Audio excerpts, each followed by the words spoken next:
Look at the Congo. Many people don't know much about what's happening in the Congo, but they should.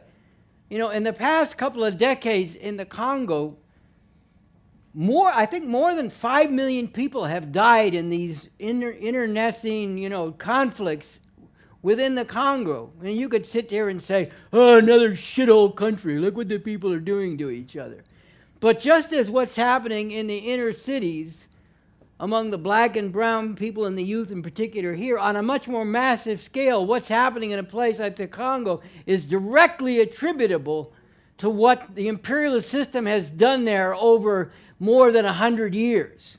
Under the rule of Leopold, King Leopold of Belgium, who ran the Congo at the end of the 19th century and into the next, as a personal preserve, out of the 20 million people or so who lived in the Congo during those times, what percentage were killed under the rule of Leopold? Somewhere between 7 and 10 of the 20 million, almost a half of the population. Almost nobody knows about this. Think about that. They were put to work under the most horrific conditions, mining rubber and other things, and if they didn't meet the quotas or in some other way they were considered a problem, they had their hands cut off if they weren't killed.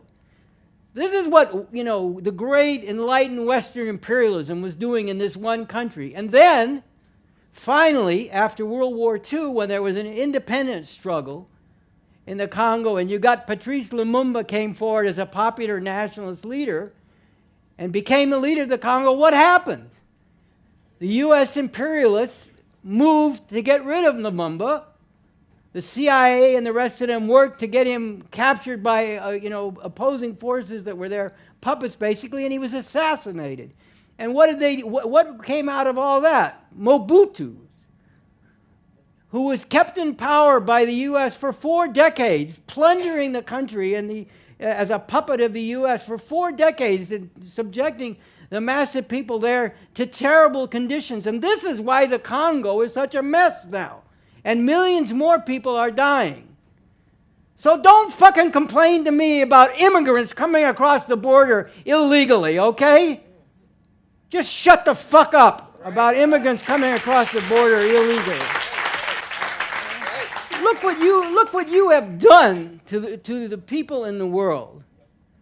And you have the nerve to complain about people coming here trying to get a job so they can feed their family.